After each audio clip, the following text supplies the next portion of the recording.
Kebijakan Jokowi Jahanam. Oleh M. Yamin Nasution, pemerhati hukum.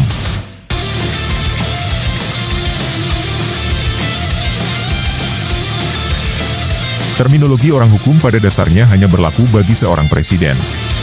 Adapun yang lain, adalah orang yang berlatar belakang pendidikan hukum dengan profesi mengikuti.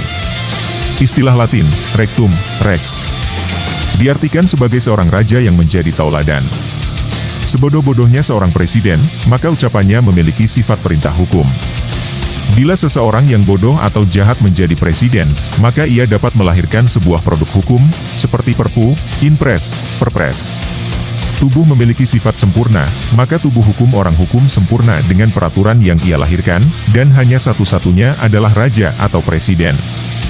Sebaliknya, sepintar dan sehebat-hebatnya seorang profesor atau ahli hukum, dia tetap memiliki keterbatasan ilmu pengetahuan, sifat ilmu, dan takkan mampu membuat suatu aturan hukum. Maka, Jokowi adalah orang hukum yang sempurna. Memahami atau tidak tentang hukum, akan tetapi ucapannya akan menjadi hukum, dan ia mampu melahirkan produk hukum sesuai keinginannya. Dan kesempurnaan terminologi tubuh hukum orang hukum hanya dimiliki Jokowi sebagai presiden, tidak yang lain. Namun, mampukah ia menjadi pembimbing rectum atau rex bagi seluruh masyarakat Indonesia? Adagium Minangkabau mengatakan, sakali ai gadang, sakali tapian baranja. Sakali raja berganti, sakali adat berubah. Dalam bahasa bebas Indonesia dapat diartikan, apabila air meluap, tempat pemandian bergeser. Apabila ada pergantian raja, maka adat berganti juga. Adagium di atas sejalan dengan kondisi sosiologis akhir-akhir ini di Indonesia. Jokowi memiliki tabiat buruk yaitu, senang ingkar janji, suka pencitraan, bicara asal-asalan tanpa landasan pengetahuan, sehingga ucapan tersebut kerap kali melahirkan ketersinggungan bagi golongan khususnya Islam. Perbaikan penegakan hukum yang dijanjikan, kerusakan penegakan hukum yang diciptakan, perbaikan ekonomi yang dijanjikan, kelaparan, antrian segala macam bahan pokok yang dihasilkan. Investasi sebagai pintu gerbang penjajahan, telah dibuka sebesar-besarnya oleh Jokowi. Hal ini telah menciptakan pelanggaran keadilan bagi rakyat. Menciptakan pelanggaran-pelanggaran hukum yang besar terhadap kehidupan dan kediaman harmonis masyarakat. Jokowi dalam kehidupan bernegara, telah jauh melenceng dari konsep penguasa dengan tradisi klasik liberal. Tak sedikitpun ia peduli dengan perspektif menciptakan rasa keadilan di masyarakat, sebagai pedoman kehidupan yang berlatar belakang budaya dan adat. Perubahan akan selalu ada, seperti yang disebutkan dalam Adagium Minangkabau di atas.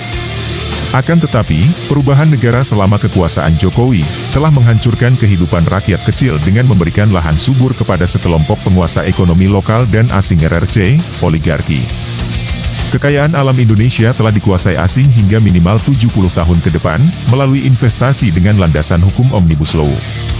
Melalui aturan tersebut dan teknikalitas bank tanah, rakyat telah kehilangan hak miliknya secara tidak langsung sebesar 50%. Masyarakat adat dan pesisir akan terus-menerus menjadi korban ketidakadilan ke depan. Mereka akan diusir dari kediaman yang telah ditinggali secara turun-temurun. Bila menolak, rakyat tersebut akan dipersekusi, diancam, ditangkap, dengan tuduhan-tuduhan yang menyayat hati. Hal ini telah terjadi selama beberapa tahun terakhir. Jokowi adalah pedagang kayu kusen tersukses dalam sejarah. Kesuksesan tertingginya adalah telah berhasil menjadi orang hukum dan dapat menjual apapun yang diinginkannya. Jahanam, itulah hakikat kekuasaan Jokowi, secara verbal. Bila rakyat tak mampu bersatu dan presiden ke depan tak lebih baik dari Jokowi, maka negeri ini akan menjadi jahanam. Secara nomina, dampak ke depan dari semua kebijakan investasi Jokowi, akan menjadikan keadaan ekonomi dan kehidupan rakyat seperti neraka jahanam. Dan ini telah dialami sebagian masyarakat.